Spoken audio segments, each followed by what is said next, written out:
the Black Queens of Ghana, one company, you know, Yademo and Comonso, Ebaba, so more. Memma Ure Enfi se Ghana Premier League, you know, live, near TV. So, Ochana, big game, Koso, Ewo, a year, Abrankase, Nations FC, I'm going to be chim, and I read first just now, Yadamo, come on, and so a good firm. To me a day amount. Of course, I don't pay come for a year cash out amount. And yawada, watchina, the bacho a jackpot. Enti, what dial star 439 hash, star 439 hash. No, I select option number 6. And no a Onua jackpot. Onua jackpot. But your 10 cedis, and the edicano. Enti, say, open say, who place 1 a 10 cedis. Over say who place 2 20 cedis. Over say who place 3 30 cedis. Bakubia 10 cedis. Onua jackpot. And I pay twagum net na wahwe nim say 30,000 Ghana cedis also be o share. But don't forget say your bonus e wo the mount. Over 200 people, you be 200 Ghana cedis. Nyame yadoma edachna. Echna Independence Day. Enti bibia edde din and so edmount dial star 439 hash. Star 439 hash Onua jackpot Onua achede ye beche wade am won so wait me I enjoy me Eddie Solomon Amankwa Superman adepa GH and an opebo machidom ese me producer yentwe ye ho emretew ye ba pe me do share ensem nase.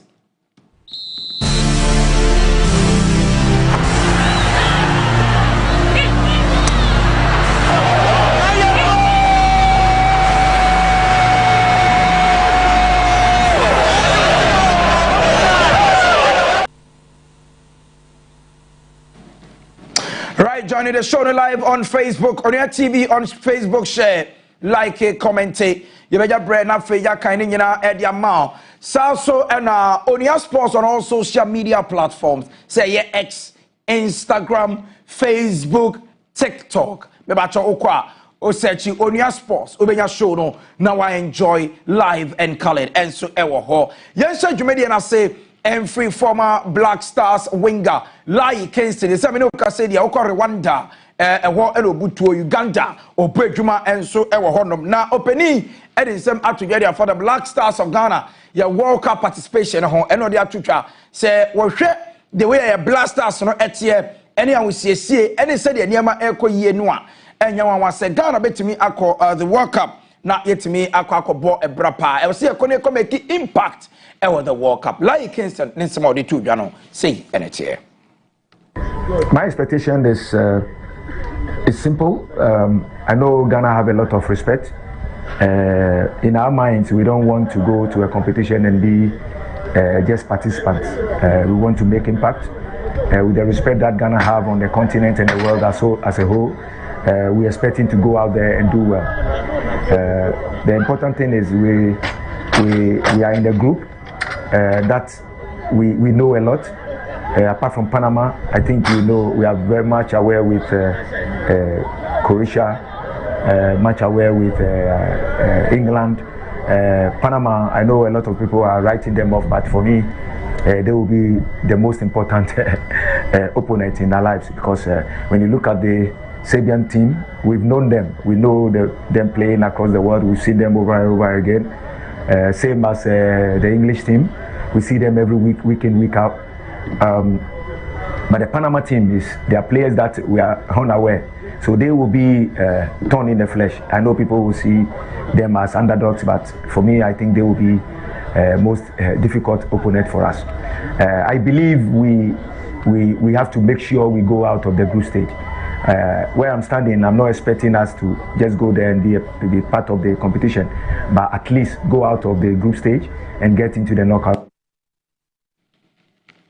And former Black Stars of Ghana winger Lai Kingston and then some area to young the Ghana Football Association referees manager Alex Corte. What in some Twitter, and in some watch him to say, Ebra no no now up a FIFA referee with me officially the FIFA World Cup in the mo. Now so aside it's no and to me and any other referees manager no born home say you been referee even the FIFA World Cup final. Ometimi akwa debi. Alex Corte in some way at Tuja. Thing that Basically, two things. All right. And I think that it is doable. The first one is to get a FIFA referee to the World Cup, to the World Cup final. That is the first thing. If not from the current crop of FIFA referees that we have, I'm looking at the next generation of the FIFA referees. We will get it. We will get them. If they are able to keep up with the work, the education and training that we have given them, I'm sure we will get them. When I came into referee, my target was to get to the FIFA referee and also get to the World Cup. That was my target. And for me, I said that I will not even bother if it is under 17, under 20, or whatever it is. The world stage was very important. I was able to get there. And so I told myself that given this opportunity, I must get somebody to get there. We a referees manager Alex Cote Nensama and Anope wetimi ahwe na wetimi edi atudwa Anope I come from Muta Motors and for Muta Motors Auto Parts and Diagnosis Services was say ene ope eye baby papa edi wo car edi akodia Muta Motors Auto Parts and Diagnostic Services but I say wo cars no every Korea and I say every Japan eho and I was with the car Toyota, Nissan, Mr. Bushi, Hyundai, and a Honda. Bebacho, Fakodai, a year Muta Motors, no moon to me and wow. Omope, and Omode, a year original spare part, a yo Mujuma, and to car now with the Becono. Problem at a woman or the machine basis so, almost canicano, you are, Omo detected the problem, no more a day, a year original spare part, Eddie fix it, and so Eddie amount. Wamaya corporate services, Omaya home services, and T. Edweko, Asoria,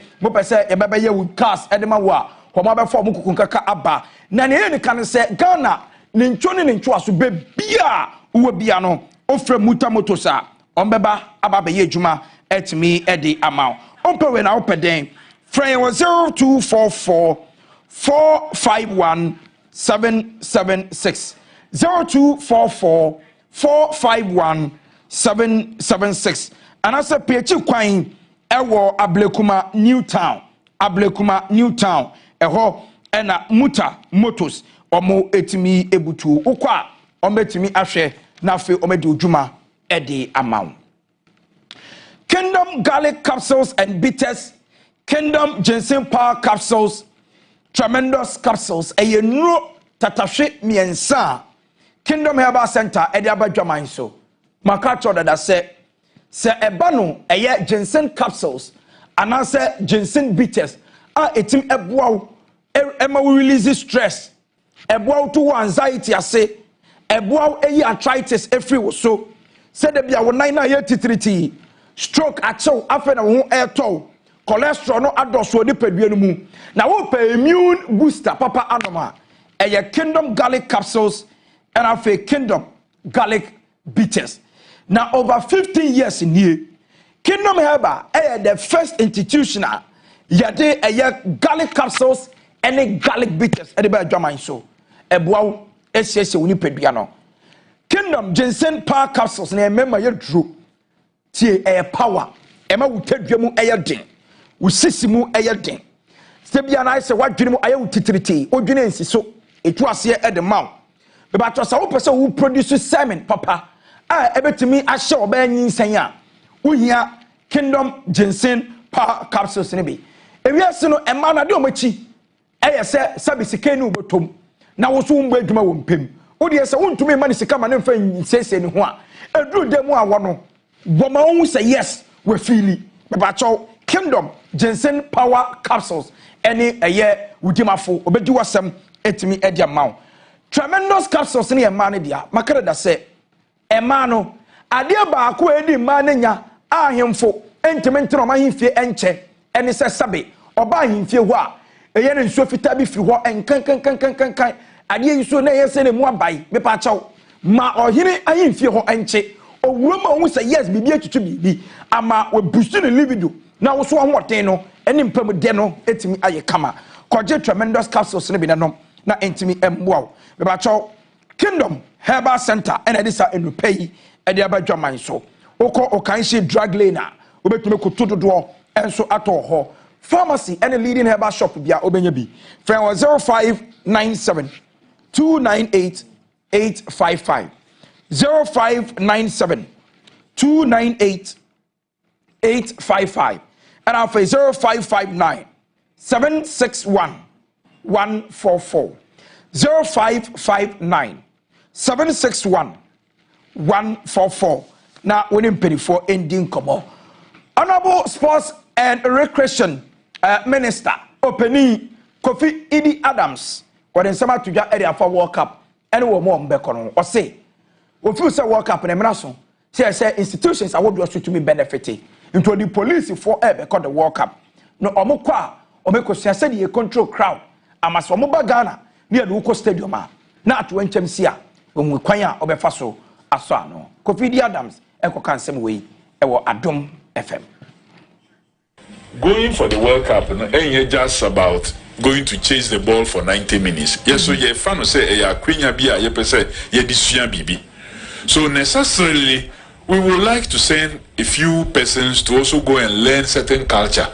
Fan mobilization, fan support, even your policy for many IG edu hunkomo because we want to form the police unit for sports. So ye pese ye sheda edi binum so ye den eko police force say ye don ko ye sheda ye di binum ko. Now they should have opportunity of seeing crowd control in action. Not just theory but they will have opportunity to have a feel of how it is done before you enter once the game is ongoing. So it's an opportunity so that you be creative for them to interface also with some of the persons are in charge. So a learning process for us. You call this World Cup, no? Honorable Kofi Idi Adams, me no can say FIFA oma complete a stadium stewards training. Every womo a ombeko stadium ho akwa gade stadium no yebo matcha omedan omani ahwe crowd mu FIFA training omawie ya de ye kohwe ye kotan no ye hwe ye nko training e mo nkyere kwan ye faso ye kwa ye tra stadium no ye hwe nti honorable Kofi Idi Adams ni ideas 99 ideas our boy idea control crowd and it's support a police for be call World Cup akwa said ye nema and what you know say and read the Remy Morgan are you or that so league on retire ampa they didn't retire we did 34 35 or retire Cristiano Ronaldo crowd that so bo enti World Cup no enye wan so to ado be frɛ no na mum edwuma na e to ado edwuma nya na edwuma nti enja ma to ado e ma ne nya na de Honorable Kofi Idi Adams anyway to dwa I think he's picking up also. Once he hasn't retired from international football, I will not be surprised. Say, team no, I will not be surprised. But that is the coach's responsibility.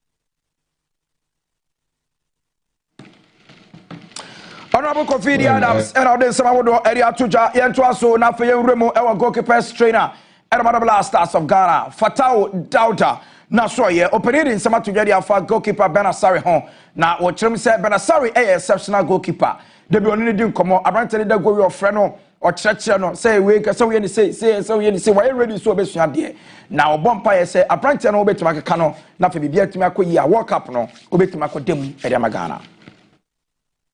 Well, goalkeeper bia am say Oshia League na Wanda League no ache or confidence na okay no na am say oya dey week in week out oya dey and most important thing because league no na technical team dey hu na yet me man opportunity ebe da blast and you know on so you santi no make sure say o take game after game or stay focused because I mean like after game bia share ideas on in particular and the goalkeeper coaches so say never bet me align in the same way bet me aboa no as a goalkeeper and you know most of like I say on stay focused because Premier League you know who say that from bat shut down from because ba be a person be show because we are blaster plenty say one stay focused you can not consider go be a every how but all those goalkeeper they will consider but we stay focused then you can always say with my performance, meaning takasa advice, to send a million you will coach so ekasa, so that you bet me and never to my bakwa, ever my abuano individually.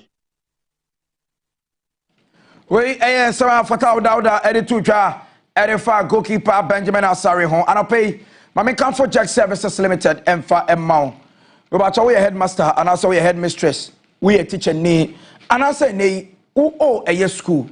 O pese esuafo ene womo ekira de no enya enyama papa ebeboa ama eye esuafo ne adekirefo no womo adwene mabie esuade ate ase yie be ba Jack Services Limited ene be kamfo e de amount say o pe eye wooden carvings ana say printed flexes a ebeboa wo a ene abofra ne ni bo ade no so a no wo hu ne wo pese wo kire because na nya bibia na ye tworo sometimes near the pictorial evidence na wo de wani behunu etumi ka wa adwene mu eche ne ebe tworo board so say kona kohia eno ntina Jack Services Limited say fa ho be dan wo mo na mo ntumi emboa about your school uniform and opese ye design e de mount school crest and opese ye e de mount about your Jack Services Limited ebe ye etumi e de amount na ye nika e ye ni jeni say on Friday wears and u PE kits no about all the kodan mo a very colorful on be ye etim aye e de aboa about asori ni eye edumeku awodo a mo pe eye mo anniversary cloth e bi a tight bag bi na wo pe wo be say design e de ma wa Jack Services eso betimi aye no wasan aye de papa so e de amount from crèche to nursery to kindergarten eko piemu e wa primary to JHS SHS to tertiary ni nyina no Jack Services Limited say wo mo e wo ni wo hia bia e wo maso ye eno ne say wo be wurum omo office e wo adenta Ultra air taxi rank no after barrier now.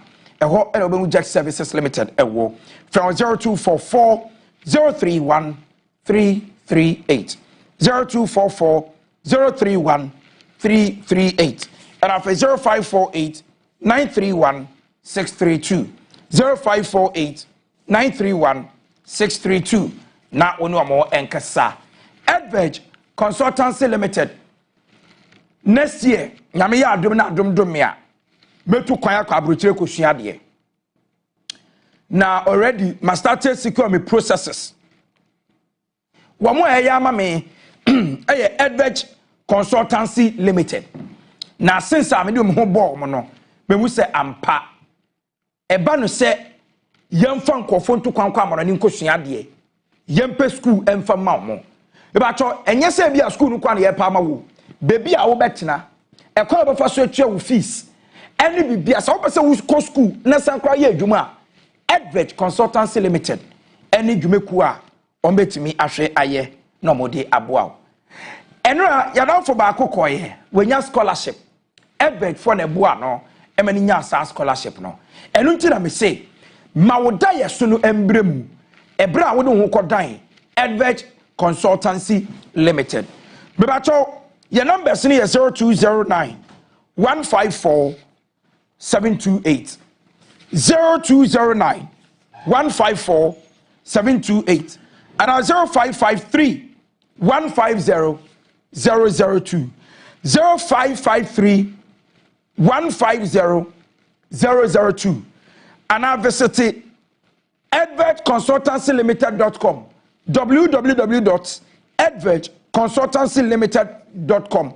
na woni penifo entimi endi enkomo gentle so na yenwremu ewo eye other stories no so emeki the headlines na yanko the Women's African Cup of Nations na ensemble na nenam mframemu se Morocco for person omotwe omo free eye hosting the Women's AFCON eno na South Africa wamo sports minister what in some about betutwa say woman trawo man konfom anim enye fam eba no facilities at South Africa wo bebre eba no hotels wo bebre na nye Morocco na anu ya omunye ska akra wo mu sisi stadiums wo host 2010 wo host World Cup enti South Africa sports minister kika na dwene e da che Morocco fo yenkotie no and we have now made sure that everything has been done. We are ready. We've kept our promise of VAR. In my hand here, I have the proof of payment. And we wrote to Treasury is giving us permission. I have paid now from the department with the deal. We've given the money for VAR to SAFA. SAFA must just pay. So there's nothing Mackenzie can do anymore. Everything, so I've kept my promise. So I don't want to hear somebody ask me, where is VAR? Here is VAR. I've done my bit. The DM has done her bit. We have given the money for VAR. We have assembled the people. We have done the expertise. Sports Minister Edema South Africa for Montreal. Morocco for Behimo Mopa, Omumbehimo Mopa. Dabi. Wamono your pabene da. Ebra Africa, Yepe, country, Papa, and they hosted World Cup Kessia Crano. It was a South African or mobile. The Morocco. Nasia who a mamma, yeah, oh yeah, like a crabba, Mukruma, Mustati, and Musi Stadium, and Kana, Mobile Betray. What Afcon Muba Hosiam, Kamu Hosia, I ready. Yaka hotel in stadium case, and set up on Fanyeri. And Desiree Ellis, one why coach Edema South Africa, but your mammy born, Bobby Papa. Bobby Papa only born a ball. What's it? No. Morocco for a pass and confirm what's Papa. Yeah, Yakuko World Cup. Yes, South Africa, Yakuko World Cup at GD. Until Yan Trauma, Wamaya once any history, our mouth football, and fat, Yafofon Dani, a quiet. One country, so tournament in was there, was there, Monkamu was too. Yea, up to now, Obian Caribbean Chess South Africa. Yes, we are prepared for your budget. Now, said them we idiot. Desiree Ellis. Anyway, I think we all are in the dark. We only know what we see on social media and what we hear. And if someone is listening, if they can just give us a yes or a no. Because after the 7th, it becomes very difficult because the other dates belong to the tournament, so you can't keep the players. It's not a FIFA date where you can keep the players like an international FIFA date where it's a women's calendar date where you can play friendlies like we are now because it was from the 25th to the 7th of March. After that, it's the tournament dates, and if we don't hear anything, we can't keep players because clubs can recall their players. I know other countries have already recalled, clubs have already recalled their players. And some players haven't even flown to their countries because of the uncertainty, and it's not really fair. I'm just going to raise one question: would this happen in the men's country? We have to, unfortunately, because they can come on Thursday and say the tournament's on. But how do you prepare? How do you get everything sorted out in 2 weeks? We can't do that, of course. I don't think it would be fair on anyone to do anything like that, because how do you name a squad and I don't mention you in the squad and then the tournament's postponed and then we say but she didn't want me in the first place, so how do I now show her that I can? Desiree Ellis, head coach at the Bayana of South Africa, and in some way it's me area to young the Black Queens of Ghana Massoye and run I guess he woman sending messages. No more ye, and no Maakye training. Guess where no more say bomba to or musro into Sports Minister ni GFA. Or Monfa a private jet. MF4 Moon Free UAE, Emra Ghana. And so no we training. Santa boy lock on no dia say somehow no somehow au kana young conqua Santa no. Hey, Pasha Buache, Wamojo money. And so guess he say one bomb. And you will say who be any ho. Yamia Duma, Yanni Tanzania on Saturday, Friday at China, and a yabo. Tournament no. China is here really in natives no every a UAE. Yamia Duma, a Yaminida. Na Enra, girls in the training. Dear the D were training, I said, you may quite the mom. But we are yet, and I'm quite a voice note. And I'm starting so more send it. And you throw your catcher a buying me here free ho, a boy. It's a gas in this rubber, then swallow and ra, or my own training. Bibia, I'm training, say, one more any Tanzania, a bit him ashe, now more Eddie Abweni. Week 25 of the Ghana Premier League, Ebaso, a year Japende, Shasia, Etna, Ewo, a year Brankasi Nations FC, one more any Bechem United. ɛna ɛbɛhwɛ ɛde aba so 3 p.m. ɛna saa game no ɛba so ɛyɛ live ɛwɔ Onua TV so Saturday Vision ɛbɛtena ni AJ Kreku the second sports complex ɛno ɛwɔ ɛyɛ Tama New Town ɔmo ne Brekum Chelsea FC Samatters wɔn nso ɛne Dreams FC ɛna bɛbɔ ɛwɔ Nsɛnkyerɛ Sports Arena on Sunday no bɛba atwa hyɛ ne nso sɛ Heart of Folk ɔmo ne Baseke Holy Stars ɛna ɛbɔ Aduana FC ɔmo ne 11 Wonders Karela United ɔmo ne Asante Kotoko Young Apostles ɔmo ne BBN Gold Stars Midiama wɔn ɛbɔ Hoho United ɛna afei Heart of Lions wɔn nso ɛne Suedro All Blacks ɛna ɛbɛtumi ahwɛ na ɔmo ɛde abɔ ani wei ɛyɛ games a ɛbɛtumi akɔ so ɛwɔ the Ghana Premier League match week 25 ɛnso ɛwɔ hɔ. Don't forget the GPL ɛyɛ live ɛwɔ ɛyɛ Onua TV so Friday yɛde one live game ɛbɛba na afei ɛyɛ Sunday yɛde another live game ɛnso etimi aba. Yenra Munafe Yanko Aya Lawson Direman Wamo Community League, you know, and right officially Omutumi Aya Drono at a GH at the Aya and Honsem at the Essono. Lawson Direman Community League na yebo hunde runum impanyifo ahwe amadrono atofom communities dudu omubesi akano eye duasamienu na ni nan se cash prize edaso no eye 40,000 Ghana cedis eno ana communities dudu yi prese omonsa ebeka na we yakonya omofa so aka eye communities abom na omama enigye nso abo omontem branch manager oda Lawson Group Company ano eye Ernest Oti dudu na afa ne Virgin San eche dientia omli dumedi bi say beto fom ohe community gala yede eba all the regions yedi daso anase ye botaye si yeno so ne se ye pese footballers ewo krom ha ene wona o manage football hu nyina no enya enigye ewo football mu bi because ye football na ewo Ghana ha no yira kakra into Dr. Loss na fato no say isa football ne gala na first koso during Christmas ni Easter no ye pese ye sa de babaka ebema communities no woma omoye boys omoye guys na ho ye footballers no mo betimi ani ayede age na afin so wona o manage football ho betimi anya akwenya na etimi anya management papa obetimi manage no na player na etimi akonadim match commissioner ohwe amadwumedie no akosom Henry Lude Yankee ono so any communities ya mo behwe si akan edi nkomo. Message is very simple. Football is a passion, but say what do wakoma and you what dream and money do anymore. Wombo football nkwiji. To play bia, please forget it. If you the player now, you do point. Very simple. Intimacy, registration is very important.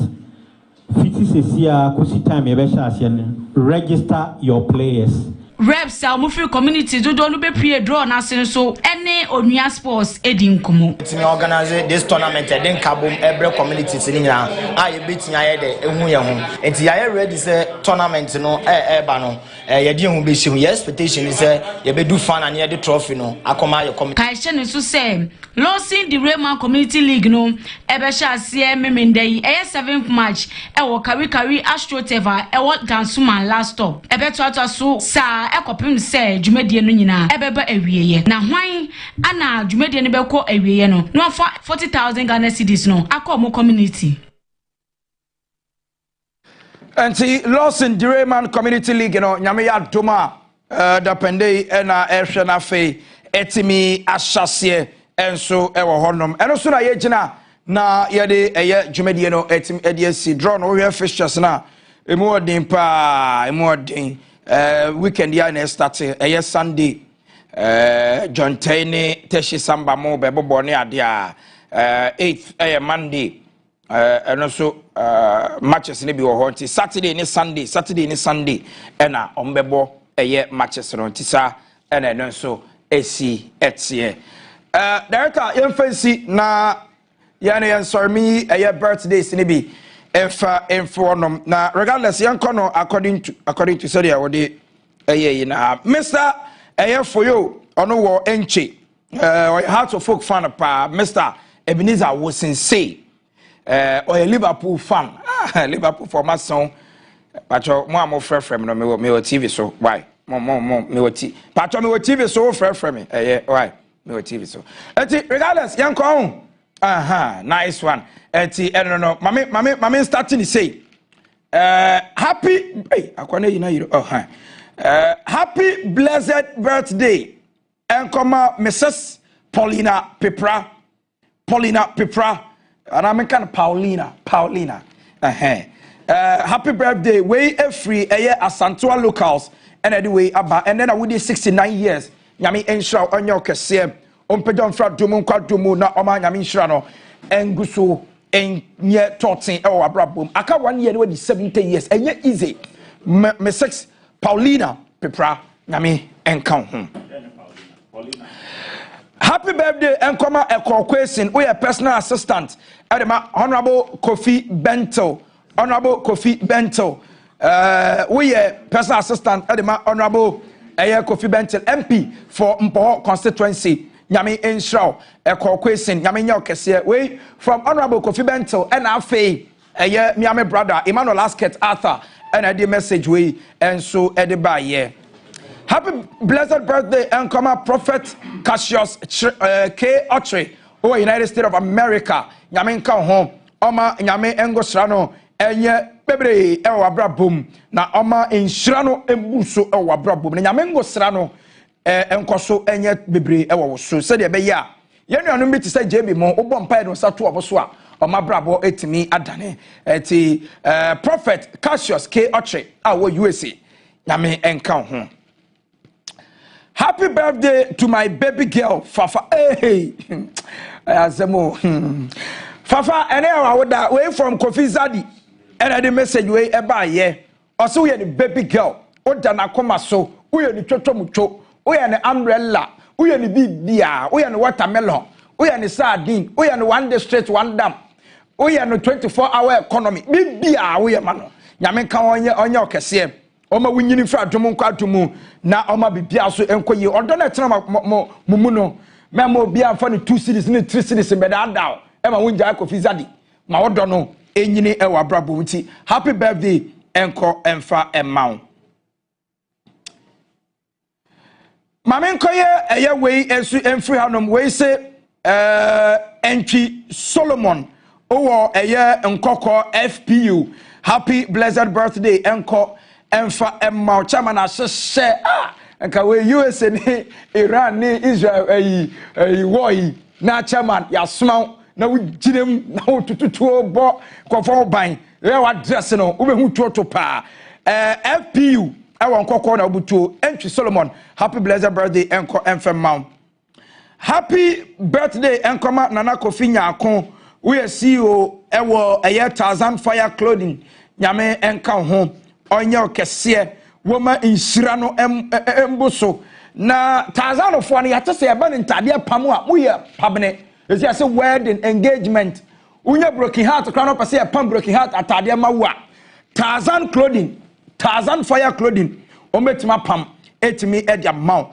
enti Nana Kofi Nyako CEO edema 1000 fire clothing happy blessed birthday and confirm maw happy birthday and come Stephen Owusubio Uwo SG Ghana head office we a treasure our processing unit nyame ensure onyo kese said there will be at number when my kama no wa brabo so Nyankopon emanu enye kama sa nti happy blessed birthday Stephen Owusubio of SG Ghana head office treasure processing unit also ne dia do no happy blessed birthday and come Reverend Dr. William Newman we are founder of Holy Fire Impact Ministries International Prince Amoa and this message we etimi ede aba so Reverend Dr. William Newman founder of Holy Fire Impact Ministries International nyame nka ho oma unyini emfree adumu nka adumu oma insurano embuso ewo wabrapom na nea ese na fata bia no Nyankopon enye na emfema many thanks enko emfema me designer Ernest Collections ewo takwa Ernest Collections ewo takwa oko dia me ba twa se wo pe mema ntade ana ema tade se official ana unofficial it's a Ghana man to the justice ni nyina Ernest collections na eton ya watakwa akun mebacho alad filling station abrasaka sano so na yebutu obese ye pam ntade ma wa free 0553 495270 0553 495270 Ernest Collections ewo takwa akun omo na Ghana man ntade a me hye nyina no omo etim epam ye edi emami ye di si ne asori na mom echena eye onua jackpot achede ewo eye cash out eso no so obe dial *439# *439# obe select option number 6 na fe with the 10 cedis e dey place obetimi edi 5,000 Ghana cedis ya check 30,000 Ghana cedis nyame yadoma eda chena over 200 people eye lucky to win 200 Ghana cedis and timpacho fanwoje onua jackpot ni mu na also enjoy be *439# wachena na jackpot no baso director yan fancy na yan sorry nyame ya dom na dom ye ya wachena another day e be se hia na ne wo mbia no ye de ato aso na mom ewie ya 3 to 4 ye trase na ye de agrofie e de asomo yakramo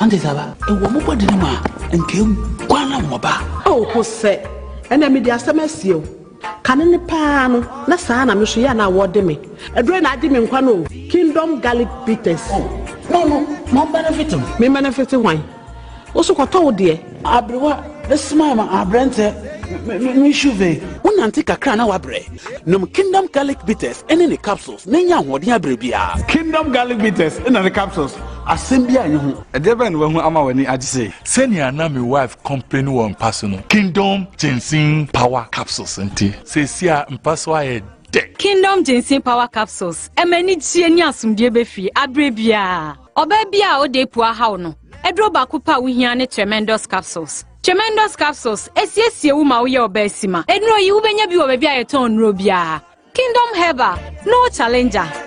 Watching DSTV means getting the TV you love, but staying connected means getting something extra. Stunning. Extra matches, extra dramas, the best local and the world's biggest. Extra laughter, music, movies, and extra vim. I love it.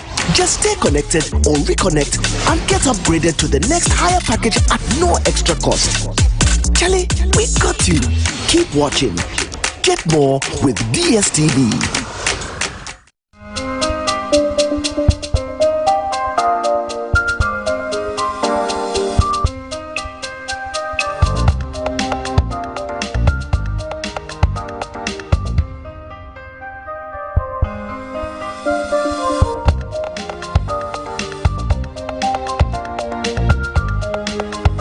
Miss VIP Magnetic Perfumes. Emri bi etwam apomuden hu nsem agi ensem ho emma osuru yedin emma sase ediawere ho enti onyankopon nam da asumu eda enua eni habama ebeji adasama enkwa ekire adujamfi okumanini barima enu akire no adujamfi esa kotra kwayem ededuanan agwamfa nsuo ankana no menu mienu apomuden panti wenti enigisem onyankopon de yare nyina so tumi ahye Dr. Tamda sonsa dise di wawuo anase yesie no nkoa ene wontimi na yare sabia ho de wasiesie ho kama fika krabi ba gwa yare sa ewo kumase abuakwa agogo frayen 0244 774282 oyalfo bia kaise udimafo eye midimafo heba clinic Dr. Tamda. It's time to explore Ghana again. From 19th to 22nd March, join the Ghana Month Expedition. 3 regions, 4 days. Eastern, Ashanti, Central. We kick it off in the Eastern region. Chocolate experiences, fresh farm fruits, Safari Valley lunch with zebras and exotic animals, Bonsu Eco Park for canopy walks and zip lining, and then party at the Rock City Hotel. Ashanti takes over. Bonre Kente Museum, Kumasi Museum, Komfonochi Source Site, Lake Bosomtree for hiking adventures, and sleepover at rich condos. Central brings the history. Asing Manso, Cape Coast Castle, plus lunch by the coast. Then a Crown Resort vacation, quad biking, horse riding, water adventures. All this for 6,500 Ghana cedis single, 5,500 Ghana cedis shared rooms, and 10,500 Ghana cedis couple. You're interested, right? Call now 0531 100927 or 0247 120 633. Ghana Month Expedition, 19th to 22nd March. Don't just watch Ghana, experience it. Cash out. Yegusu mama frishapa. Na match busumi yanimu tigana mantino. Ewo question kokraso. Cash out to foresee. Womu di 30,000 Ghana cedis. Ene dia to prosom. Ewo cash out jackpot no eso. Na shanonso. Aye so smart. Ghana nyina yefa hudie. Ye dia for fida. Nye cheni pansia. Ubia 5,000 Ghana cedis. Ye yen so befa phone. No dial star 439 hash. Option number 7. Unia chade. National Society channel. Na kwenya ni pay. Se unsu be disikapu webi. Nia obeto bia aye 10 Ghana cedis. Na 6 match dia. Be disikama ho aduru. Awo nua match so. Aye cash out. Wo brani. Jumaji Radio Entertainment Ghana Limited. Any NLA. Our Caritas platform so energy pro.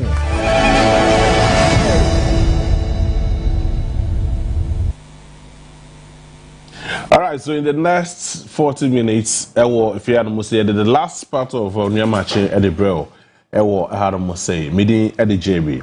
Now, in the studio with me, a chartered accountant, or MBA accounting and finance, or Nuswadu Hunu Pa, or Sikasemni, the way Sikra, Sikasemni idea. Now, Obekaya, last week, Nema Bibribe Ekoso, including the State of the Nation's address. Ama Yenya Adaje and to me interrogate some of the issues know well. Emma elections, by-elections, Ebemu, Ewo, Ayawa So East. Another event, also Ebe for the Nyame Adomo chance so a 6 match. Nti Nema Bibribe Honomo, Yentime Nya Adaje and Nya a better understanding of those ones. Nti Ene, Yababedi Sam Komono Ewo Hano Musemine, Mira. Stephen Donko, our chartered accountant or MBA accounting and finance. I was there UK, Ireland, and host of other beautiful countries in the world. And I'm never being come. So the focus will be the State of the Nation's address. Yes, Rebecca Mwasem Kakra. Now, for Sanso Ababak. Now, I have interrogated some of the issues. Of course, so over the weekend, and I said, so what are we to expect now? The His Excellency, the President of the Republic of Ghana, cut down cost of 6 match. Or say every district every single district schools Mako 10. It shouldn't go beyond 10 schools. Schools Mako 10, and a monko for parade. And a regional level with him. Until the regional minister would have to join a different districts. Regional level will trim. Until regional minister called different districts. Now celebrates the 6 match with them. In fact, the national one there will try be Mumanaka be Kakrebi or Flagstaff House, which is a very small place that makes me accommodate a lot of people. Until any other Kakrebi or Flagstaff House now what Jinchia, what you could say and one or no. Now we will look at the impact of the way and manner the 6 match celebration at a Binumo World Cup. Oko Dunkawa 6 match your birthday. Oko other places 6 match well and heavily celebrated. It is say Obi Takrade December. It is say 25th in Takrade. It is say Easter Ewo. And to say other places, maybe other 6 matches. Say we will look at the impact of that. Then one interesting conversation about the issue between Mutaka Mubarak. Mutaka Mubarak, or Interior Minister, versus the minority leader, a friend of Afenyo Maakye, the floor of Parliament. Now there were several and series of allegations that were leveled against the fact that Nafeyo Maakye say, there were a lot of scandals in the recruitment process. Emma, I'm referred to the Privileges Committee. Open answer what chair sign. Na no koko tria. One can ye. All can na adwimu na ho. This year koko pa haruna address to chow. Any other matters arising. See, ladies and gentlemen, join me. Let's welcome Yera Stephen Donko. Senior Akwaba. Yeah. Now, walk me through. I mean, some of these events are for the Ghana honeymoon from last week. Most especially with the State of the Nation's address. We'll share the presentation. His Excellency John Dramani Mahama did my now. Does it reflect one, the true State of the Nation's address? Does it reflect the exact livelihood of the people? Does it cover the entire country? Say we are in the right direction now. You mean me da say mama fa akwanya we so enchia me mpan for kakra measures medical chair His Excellency John Dramani Mahama. Excuse me. All right. John Dramani Mahama. Okay. Na we so a masan achia don't worry. Just feel free now. Masan achia yanga say nyina ye chief of staff Honorable Julius Debra. Now, because I am more of State of the Nations, me mama refi Honorable Kesel Kwamena Atoban Force, who is the Minister in charge of Finance. Because most the State of the Nation address na kan most na focus on the economy and how the economy will grow. Yeah, sure. Now, and a month of Ghana, which is a Ghana month in say no can say Dunkao, and I sabon kofi breeding, but on record. I think BBNI and a bus 6 match who power the whole Ghana, which will be a year away. I see. A do 6 match, a do 6 match say, now you know, Konya Nebetna, a Konya Kissing say, I say to me, Chabby BBNI and also be quite funny now. Now, you sound so fast, I Konya we so, and check who cook your phone in our Ghana, especially Oma Mo BBNI and also be quite. And to me, say, Samna Hokande, you are in the right direction. Ghana, Bemako say you were Akwenya, say ma Omanpain John Dramani Mahama, but me Ghana Abenya so for so many years. Are they? We are making cannot say me some kind of medicine and I me Muslim and but me can based on a Juma where over the last 1 year. What say Minya about Ghana. Over your economic indicators now. There have been so much improvement. Okay. Now, the Obeka Parliament, a constitution and a channel. Say, Ometre the cost of mining over the year.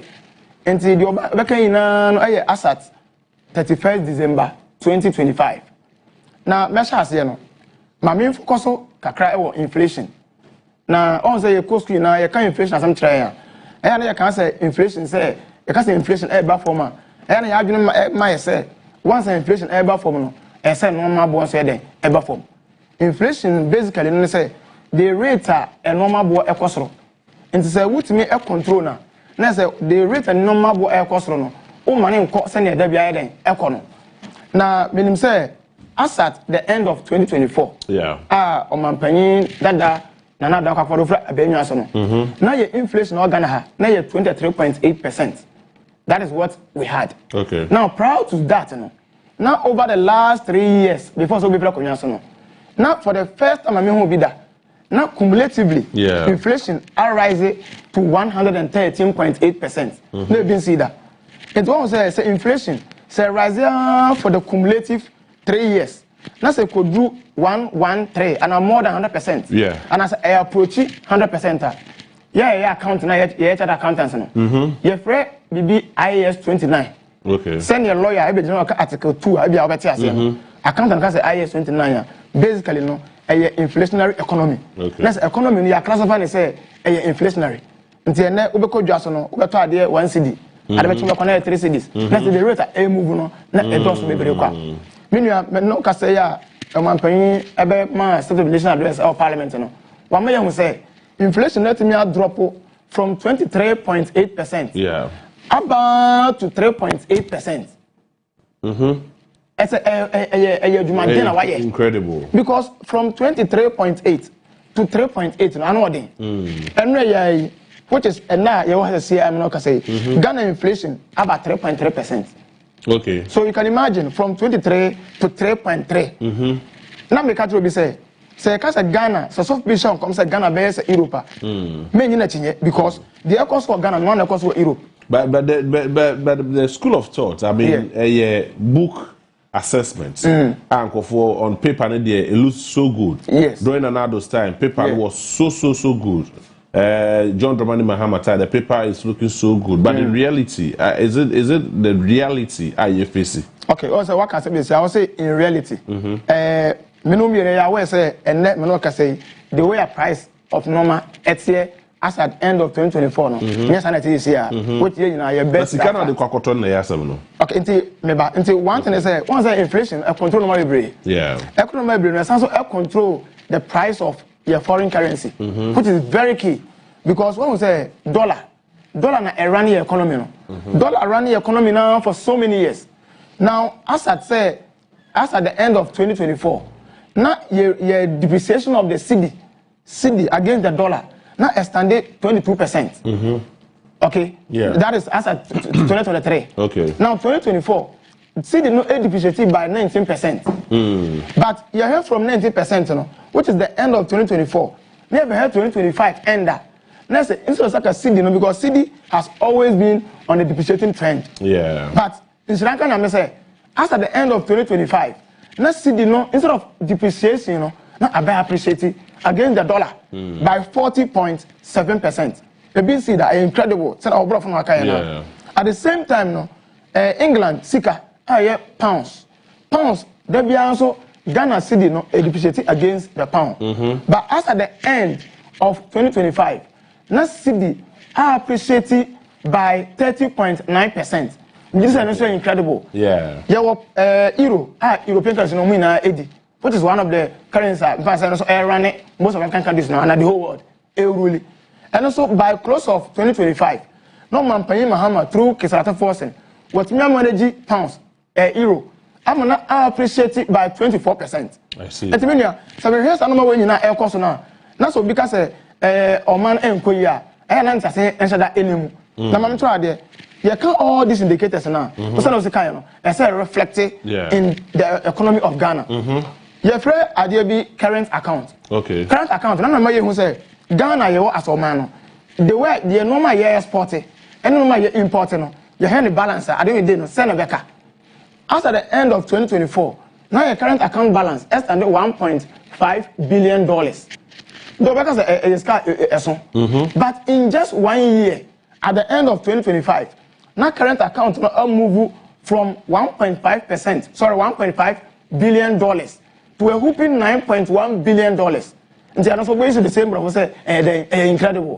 Because we had the rate of movement, you know, and my own man because if you have movement in economy about from 1.5, maybe I call 1.9, and I call 1.2, and I call 2 million. But the rate had moved from $1.5 billion. Now I call $9.1 billion, you know. When you are not somebody who say abano or born home. Now the next thing I had the piano a problem on the neck of Ghanaians, the public debt of Ghana. Yeah. Yeah, kaya de asomai. Oba kai say, Yura John One Mama about Abemuda. Now, all free Abemu in 2016. Now your public debt. Now you're 122 billion Ghana cedis. Yes. Now I'm for quite soon say Ghana you work out do Ghana is kados do because nana kwa can be is can my hat so kai. Now from 2016 now Nabusa for Beji Ghana so for the 8 years no. Now your debt, your public debt, actually move from 122 billion Ghana cedis to over 700 billion Ghana cedis. We did say we know here will be a magician. As not me attending the fortunes of this country, taking into consideration your public debt. But only be on my parliament no. But my Ghana for you know who say your debt now a year more than 700 billion Ghana cedis no or buy within 1 year. What me at here can also by 82.1 billion Ghana cedis. I see. We did say normal cost because normal cost wa kabena enyeska e da kwati sanka we nyina. Nto the movement na in terms of public debt na yetete so no. And also am my free be fiscal space. E ma Ghana it me create fiscal space. Fiscal space no sanko for that na create fiscal space who say the moment I make it fiscal space, no, when you acquire yourself, yeah, because in 2022, what need now capital market no more close to Ghana because now you work hard now you debt to GDP now you over 61.8%, and then at the end of 2025, Mama Catherine say I call down to 45.3%, the same incredible. And Junior, we have no money cost no, where all the economic indicators now we say and what made the Ghana city compare one of the most performing currencies in the world. That is a Ghana. We are Ghana and a Ghana man. So more nije. So I'm more near here. No minimum idea how because winning. Me makacho be say so obisha come say Ghana bears Europa. Me ni na chinye. I see. Because I'm not say in the United Kingdom. As in terms of money rating, the economic ratings or economic ratings, infrastructure ratings or yes, especially with what? Okay, so you see, when you talk of economic ratings, and one is translating in the life of Ghanaians. Yes. And it's economy in Ekoya. And the Ministry of Finance, say, creating a very good fiscal policy. Not Bank of Ghana, and creating very good monetary policies. Not and driving the growth of the economy. And to once Ministry of Finance, what in our fiscal space, and then Bank of Ghana. Also here in our monetary space. But only in all these performances that John Dramani Mahama, any case like to force and any Mahama buying a chalk, you know, Ghanaians are looking forward to the fact to say, most MPP are buying no more yakron for. Do not know we scabby. Say opuni waboka ewo koko Joseph Boahinedu eboka ewo koko board DVLA chrono koso National Health Insurance chrono koso National Service Authority chrono koso Buffer Stock chrono koso Ministry of Agri chrono koso almost every sector of the economy chrono koso yes. Ghana for are expecting the fact to say most of them bring them, let them be answerable to the law. Yes. Then all these ones are very important. But to say, well, I think say one penny about Parliament, no, we make reference to that fact. Say there are a lot of prosecutions at Koso. Now, also, I'm trying to say, we are not in the era of autocratic governance, and our era, yenfa mra enyejuma. And many lawyer. Because say our lawyers now are taking things into consideration. Yeah. But you know democratic dispensation. You know what mean for emra insurance enya de ope. Anko fa no ma ebra enye. E bi so for that e twena o mai. Well, enti the my you know mo put some money together no. I'm very hopeful because my panya Canada. So once they are all in investigation or more investigate wo no. Enche prosecutions will start happening. And normally see Cocoa Board and I can be say Cocoa. Me say Cocoa Board for me in the news. Say Cocoa Board investigated the former CEO, which is a very good thing. Well, because I don't know, yes, Adnes into no, as baby. Ghana fought to Abama John Mahama. Basically, one main reason is because of poor performance of the previous government, but corruption and corruption-related activities. Yes, that is one thing. On my opinion, so Akuma was into the aura. And the Ora, no, they've done all this work. But don't forget, say, Ora ain't been prosecuted. That's I just go through the normal procedure. The Attorney General, which should not be a struggle. Yes. So they own some Attorney General, the OSP, or they were born, was yes. Or no, it shouldn't be a struggle. So what's the local OSP who don't also take it up? But look at one trend. Yeah. There was a certain Cecilia Dapa issue. We some OSP, no Jato. Yeah. Kwabena Dubuahin. There's a certain Kwabena Dubuahin or say, friends, National Signal Bureau. Yeah. Omo the assembly kukoya the wadre Attorney General Fetri Sam assembly that should go on. There's a certain chema wound me. Yes, was Ghana Forest. Yes, as for Fetri Sam Affinie plus other months.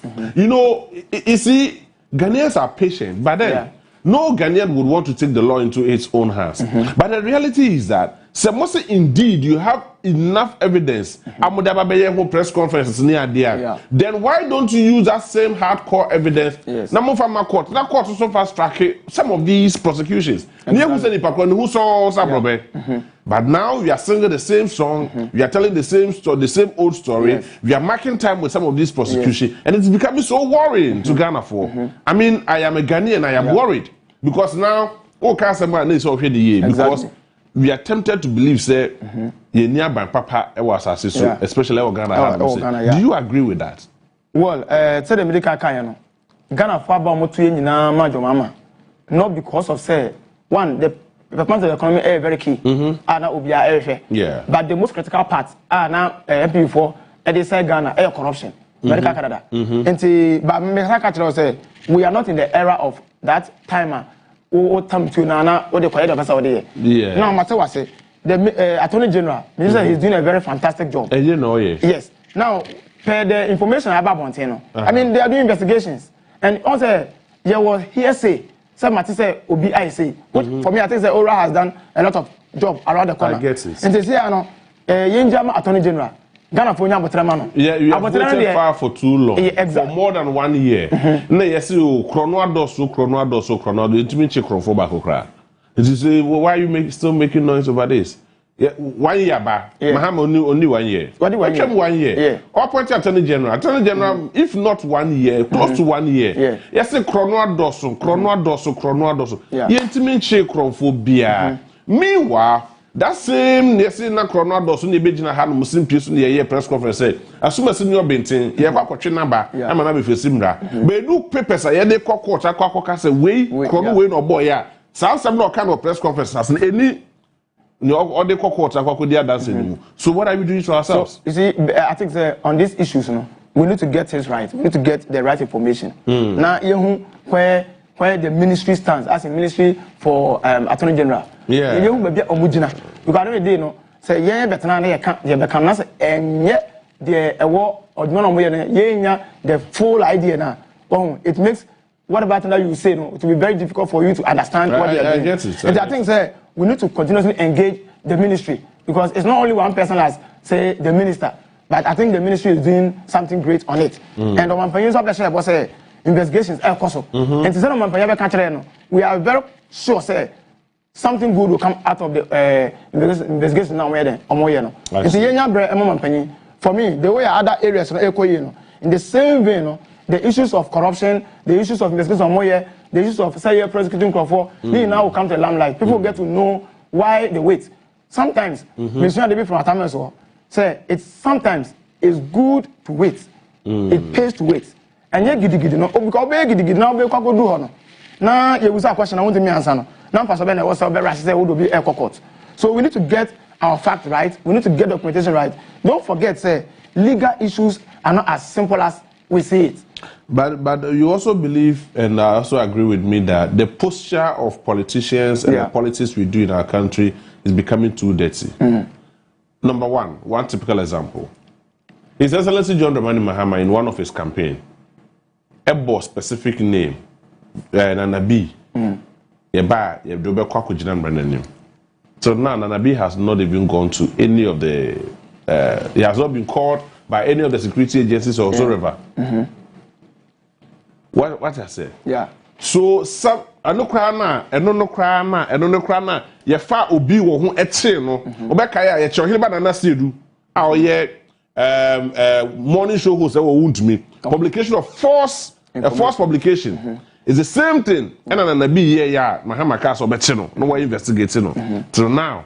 Yeah. You see, there are some of these simple we are not saying nipa no oye bonia ofa no hunku oye boni na semra ni tia na so patch no onu no ho a na semra no feel say ye de be chere ye function no. Oh yes. But legitimately, I mean obi e bogana krono na ye pai na krono adoso ye ntimi nche kofotachi e mo ba ko sempo. Enti what must make us say omanpanye say there are a lot of investigations that go through our prosecution.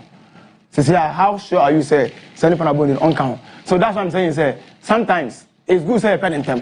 What I say, but in terms of sometimes But do you also agree with me? Do you also agree with me? Say Yenya kwanye kokodu half of this year.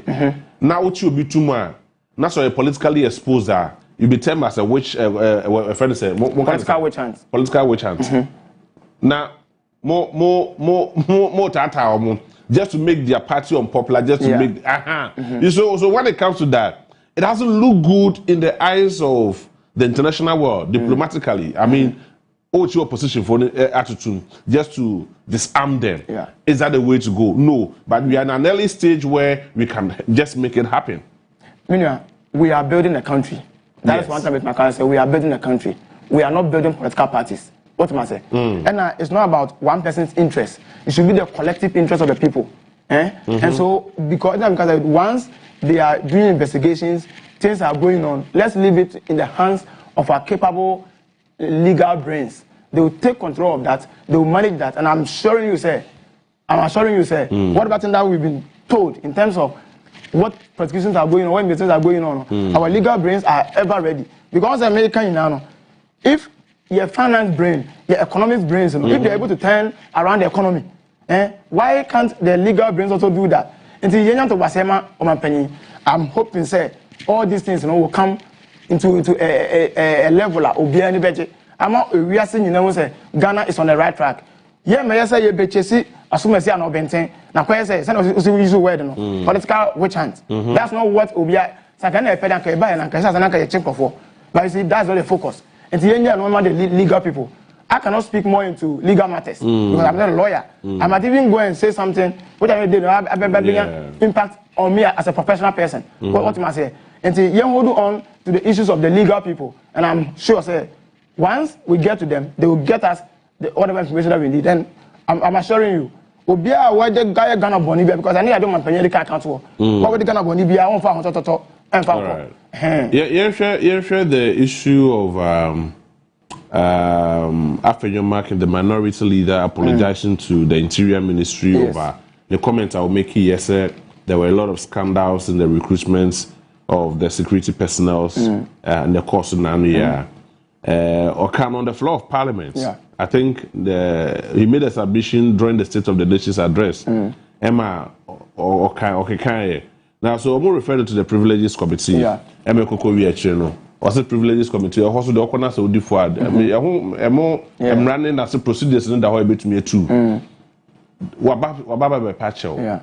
A person of his caliber, a person of his Obi to say, my kind of say, Obi to say after your marking now, the leader of the minority group, caucus. I was saying the leader of government businessmen speculating on issues like this. Is it worth it? It won't. Sir, no, it's not only happening to Afenyo Marking. For me, I say a idea, a part and parcel of the MPP people, and that's basically how they are. When we say Cocoa Assembly, look at how they've turned the cocoa issue to be like, I say, and this are buying, and I'm buying 10 to the point say, and this are buying on person but this is the area very critical to the Ghanaian people because cocoa sector alone serve close to 800,000 families in Ghana. What am I saying? Now, I don't know, cocoa sector also generates more than $2 billion annually. Don't forget, say before say gold board buy, the only sector they hold Ghana, cocoa. Cocoa they hold Ghana. Now we are also aware say cocoa price and more of international. Certain cocoa price or Ghana. Cocoa price certain or Ivory Coast. International market and in idea cocoa. So if there is an issue with the price of cocoa, now so people say at the time I now hold on $10,000 per ton. Now say I'd not so say about 3,700, 3,400, 3,500.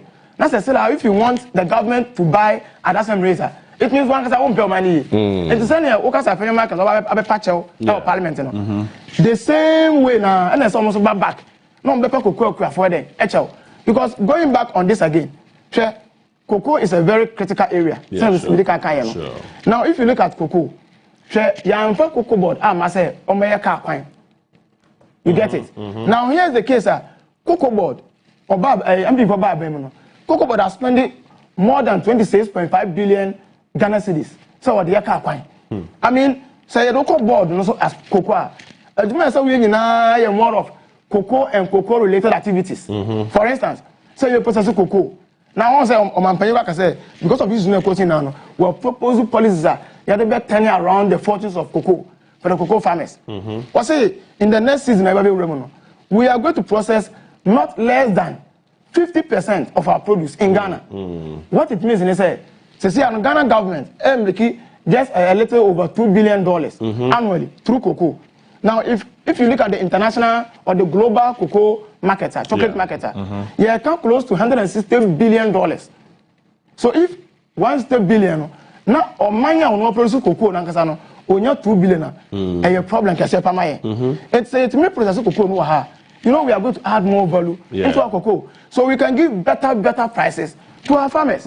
And then what's the on chairman? Was a member cocoa for 10% of the world market price. And I remember cocoa for 2% or 80%. Was here the Emra Eco Parliament.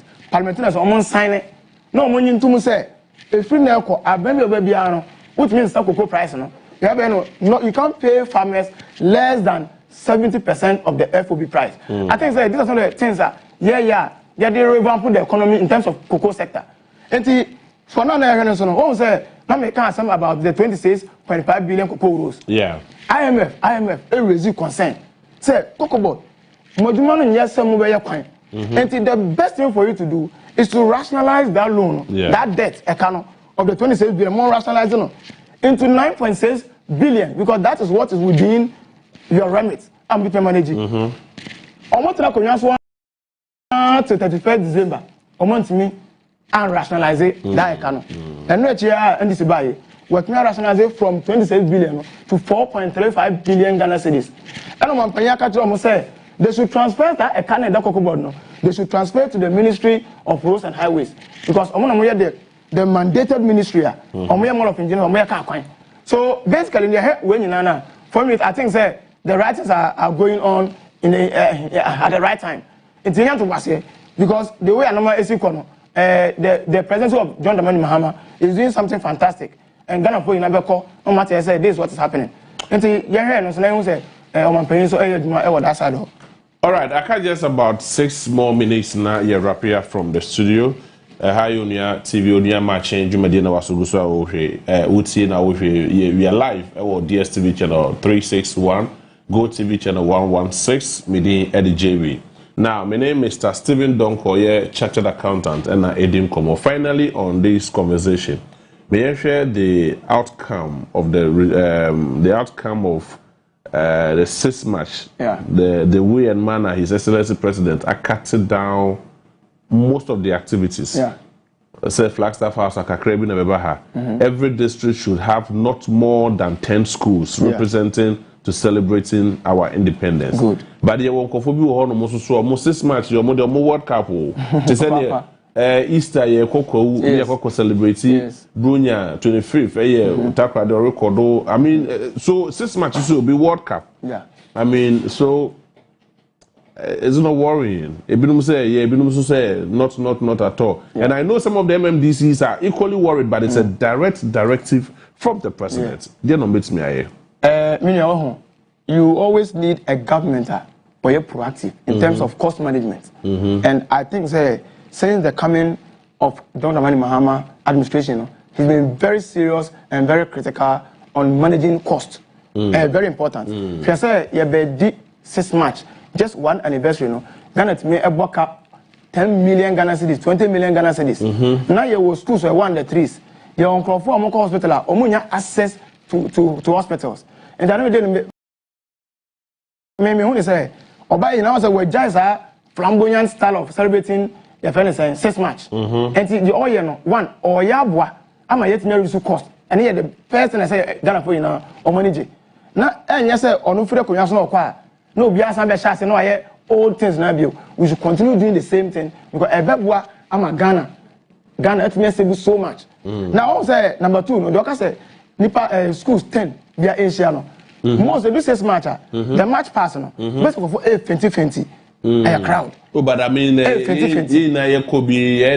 have some casualties. Oh, of course, that's it. The best thing is it's not just to have the casualty. No, but how to manage the casualty. Those times, Steven. Those times, every out there, who I say yes, let to cry to be part of one become match for 6 months. Yes. Now school also come na ye bobo first, second, third. Now school also a winner. It comes with that level of joy. Yes. But this time we see you trust you cutting down cost, you cutting down. So the approach is becoming something else. Yeah, but you see, I think the love for the country should be from the heart, not from the way I hear quite and down there normal. You shoot from the heart. So what Ghana? You see 6 match here, a derby, a independence, and the man or my Ghana for. And once I wear Ghana, no, so I done so. I said I will be there, Abano. Into where I say I would there. And it should be from the heart. There are a lot of countries almost celebrate here. They don't do what we used to do. What I said, but they love the country. And once I would do Omano, what I say we call Jubilee Park now, what I say we call a fairness independence corner, what I say schools 100,000 that's in Ecosia. That's still that I've been a day to know a day to then there's no need for the celebration of that independence. Because independence not just for say every Abrofensem.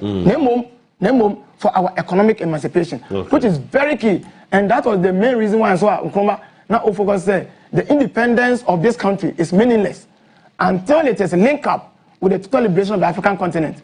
And Unia, baby, but the love of the country should be from within. And so say China 6th of March. Ghana for you should know say China 6th of March 2026. Now you celebrate independence. Now Ghana for you nyasa or don say or dona Nkrumah na poundful. I should say ya mo de copy for who dey man or man Ghana no. Sa or dono enko so na ya komam. Me gidi say sanka sa or dono e wo ha. Anka na ka ya discuss say I don't know where Ghana is carrying chasing because although you will not steal from the coffers of the country. Yeah. I'm a Ghana, and you will so Ghana then. But to the point, say you may behave as if we love the country by celebrating those kind of programs flamboyantly. Now within our heart, corrupt. Within our heart, we are adding zeros and deducting zeros from our books. It is not adding any value to this country. You see, there are so many things Ghanaians we have to learn. Mameka said, even your education system, where one of my a lot of plastics. And no chrome baby, I chrome. Where you want to say, I'm picking one of these celebrate this match. Now you're entering educating Korano on plastic recycling. And I'm telling you, I can't call or door about the say plastic in the all right. I can't for 1 6 month celebration. And for celebrate say. Because through Galamsey and those things, you see, I say, you have to educate some Korano. So that when they are growing up, they will grow up to understand, say, Ghana is for us. All right. We need to protect the country. We need to preserve the country. For we should have one unity of purpose as Ghanaians. Very well. I think that's the most important thing in here. Very well. But that's it. Thank you very much for your time. Nidi, Stephen Donko, a chartered accountant, was there UK, Ireland, and other places. And of course, please sit down. Now, me know the baby, why Nafi, Onua and a boy with a discussion. I'm grateful again once again for your time. But many birthdays, baby, and Nubina, yes, sorry, so I will have to say, me and Madam Fubakon, a very astute member. I was also a share Onua TV pa.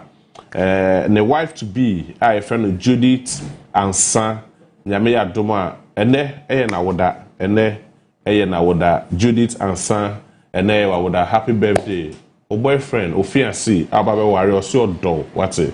To go home na on do ye pa, non celebrate you the way we see penal. Happy birthday to you, Judith. And son, happy birthday to you. Another birthday echo Ediama sister Fia. God bless you from your kids. Ayena any Adom, any the entire family omodo ye pa. Happy glorious birthday to you, and may you be well celebrated. Yamin Shroud. Bacho miami nipa baako minua baako Ember Power.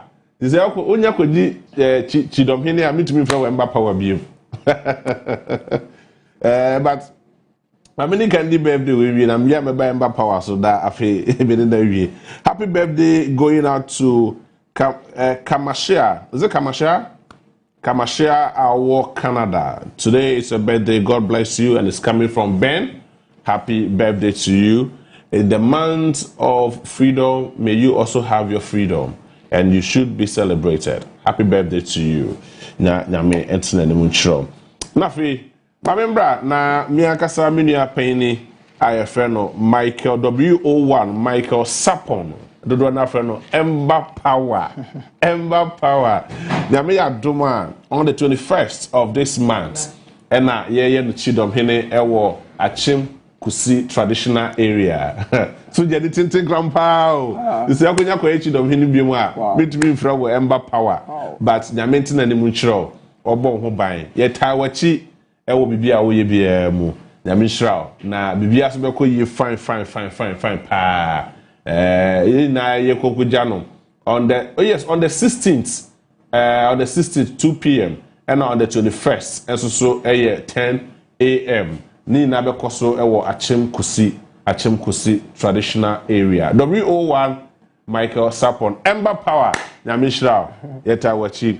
All right, meaning Edin Naneko Dako popularly, commonly, easily, and simply refers to as JB. It's a pleasure serving you this morning. Ewo Maakye so. Maminda Captain General Smart has seen, of course, Director Ontario. Yeah, director and a stick papa,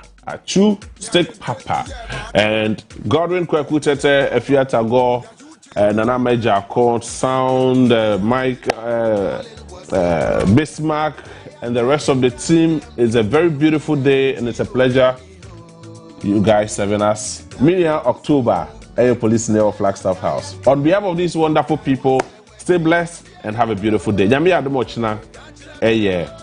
Independence Day.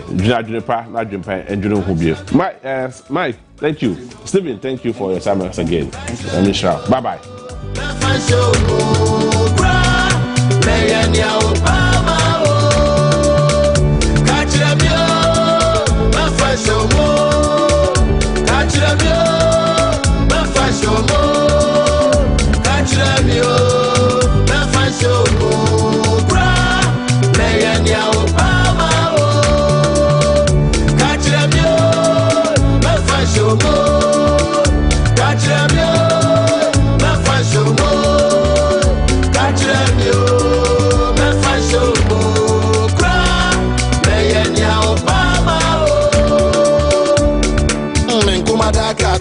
Why never swear be a mammy?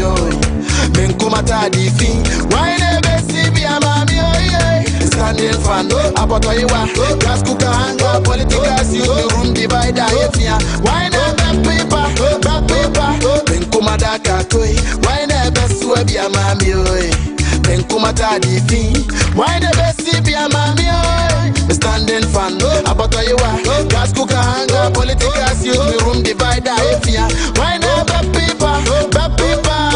Ah, Demakasa me a mesaba. Ah, Demakasa me a arrogance. Make a report to radio station. So who me Rayana for the preme. So who me Rayana for the preme for a handsome reward. Ah, Demakasa. Yede Gynike syrup aba. Gynike eboa eyi afichikro emu haw ahodo te se afichikro a emayi de etutusi basabasa ene afichikro mu yaw ahodo ni nyina efiri hokra. Gynike boa ema atenka akofem no san pagya ne mu yie pa. Gynike boa yema menomu a wanya menopause. Eho haw ahodo te se ohonam a ehyehyew na eyirayira wo no abufuo atete ene de atete saa no nyina. Gynike brena sekra edrei enkoda a oni mfie edumienu entumi mfabi obenya bi ewo pharmacy license chemical shop ana herbal shop a eben mu pendodo atu a frɛ Ayona pharmacy. Gynike ebeye wo de FDA ahwehwe adwadie nkratoe mu agye atum se eye. We are poultry farmer, fish farmer, and as a pig farmer, and as we will be a person who wants our business. And I say we crowd we students we use school for Africa or head obey. So when we here and there and a wiggling good say 28th March shine wa dringano. Then cho send a bit the black soldier fly larvae. E be feed etimenya song for supudu.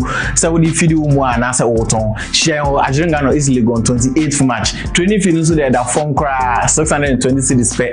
Bia betimi IB nipa 50 omedi kan register no so ne wa chede ne discounts be e de mamo go bia baby yanga say betoni na afri ho ama watimi anyamfa so pudu into friend 0556 9436 31 0556 9436 31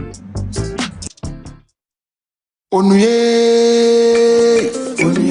TV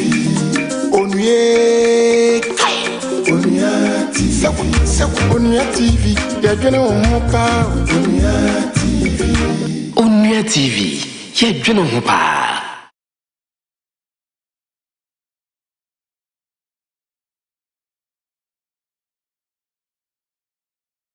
Mwakwaba Ediba Spine Therapeutic Center. Ahano yehwe echinkasei eye wechi dompe. Osisi ye wo ya, o kotodwe ye wo ya, o kon ye wo ya, o tifie wo ye den. To anamo na bra na yenhwe wechinkasei ni ma. Ahawo ba ebedi kan etwa scan. We any the latest scan na ye di twa wechi no.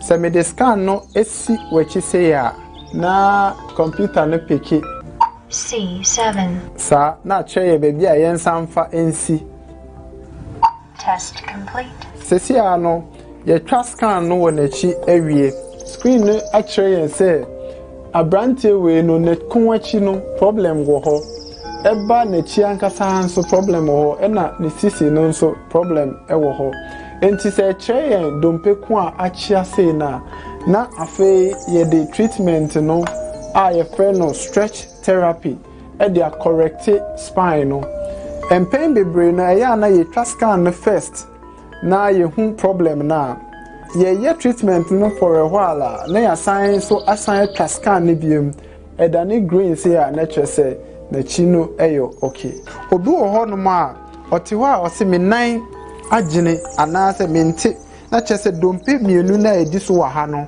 eno na eho aka etimi chia ekọ left say etimi chia ekọ right say etimi chia nso de ba left se echia sa na eka amia nerves no na ama onan no ayetitiri obi wo ho no a ade ba ko oye ne se oti se ne chie ne yape na ode ointment e de asrasra ho na adwen aye ne se we beko ointment you di asra saa be ya afini ekọ afimienu ni ebekọ anke ekọ dadaada bra ma yentwa scan na yenhwe wachi nkasa ni mawo ni yen straight wachi ni mawo na ma ho nto prekope because se one straight na ne ebe ne se ekoso acha na afede abe wiki wukra na untimi nyahwe eno ne efre no nerve compression and as a nerve root compression ema enkofo bebre end up e wo wheelchair mu aha ye wo food supplement wo ho ye sawo yare no na ye tu ase kura e de amawo menya pain so me chikakra be busumi nsene atwam ni na mako hospitals bebre me call mama ndro ene ade ma num ndro na as still edim saka me chia na se me koda krampo amintimi nda na me ho ntimi ne obi di nkomo ena odi spine center ho adanse atwam in fact me china na ye me ya se na ye me nti bibia biem wakucha x-ray doctor so be ye surgery mensu me mane how mentina ho eniare ho odi fabra fa x-ray ne bra na yenhwe ni nyina ya chewo mu bia ye betretre ni nyina kama mawo chese efa dompe ho nko ade a fabra memfa painkillers enye waduane anopa wafa ewia wafa enyimire wafa anadwo be dance wasan fa me pacho kidney problem na wo pe ede ama ho ye wo physiotherapy wo ho ye wo stretch therapy ye wo gym ye wo massage. When you get there are so many things that you can buy, including the book that Dr. Labi have written. Very simple, very, very simple, and understanding your spine, the way it works, and it will give you the biggest picture of your life.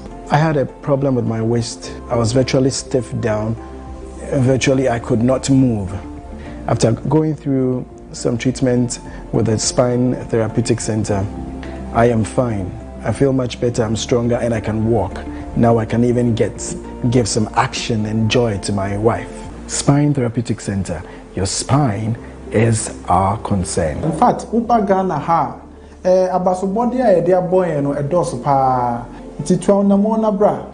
Sisia yewo 3 branches, North Kaneshi, Swan Lake Last Stop, Spintex, Kotobabi Ecobank, Dome Coca Estate. Spine Therapeutic Center, your spine is our concern. we are poultry farmer, fish farmer, and as a pig farmer, and also we will be a person who wants our business. And I say we crowd we students we use school for Africa our head obey. So when we hear an idea and a wiggling good say 28th March shine wa dringano. Then just send a bit of black soldier fly larvae. A be feed it menya song for supudu. So we feed you more and as a autumn. Shine wa dringano is legal on 28th March. Training feed so that phone cry 620 cities pay will be a bit me IB. When you pass 50 medical register no so near watch any discounts will be at the mamo. Go be our baby a younger cyber 20 na every ho. I'm a wet me and young for supudu. Into frame 0556 94 36 31 0556 94 36 31.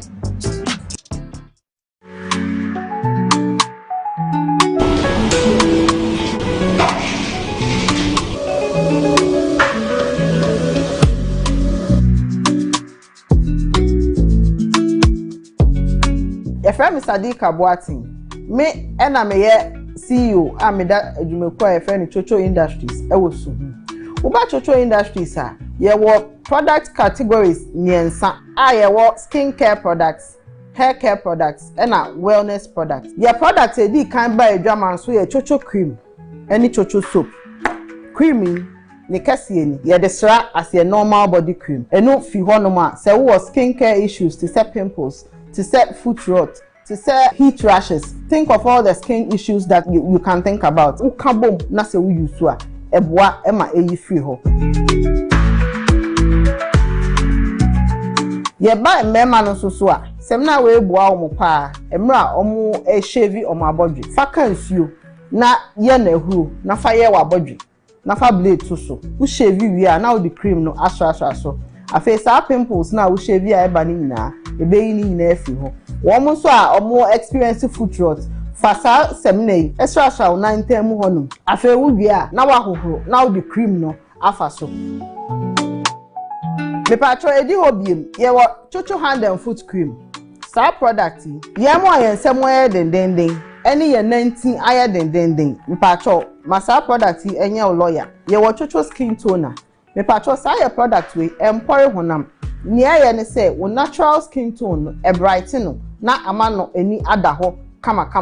Sebe se wo se honam no kra start epese etwuntwuma Michelle yusu ya sa ye skin tone yi ebeboa ma ni nyina atnetne kama. Esan say ye TNT mo ka say ye mfa kese emra enti kese na ebaaye no enie enti ufa we na ufa we ya e ya de kro. Yesan wo sem na ahodo mienu ye Chocho ABS eni ye Chocho herbal fresh. The patro ABS way a treaty skincare issues, but we no ne scent no e wo fem obi wo hono ma o use product a ne scent no wo sure na ne humie no aye bibie wo ho wo sa issue na Michelle fire sem na idware betime use as your normal bath soap wo skin issues so a utimi the treaty e free honom kra the patro herbal fresh eye maame ene oba abofa ya wo nene kra obetimi de sa sem na edware no.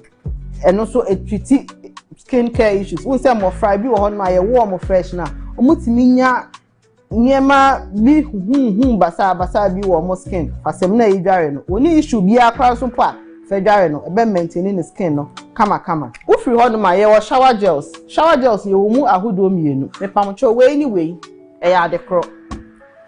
We su ni we e ya de kro. Oba Chocho ade a ya twe ahabanma mu adro ene e de aye empo se ne medi kankan ye product ne bie ni wa epo abusuafo Chocho ye product no ebu wadwaman so bebri se opedudo atua me pa cho metimi afren wa homa true free so 050455535 055181538 Chocho so mu yi.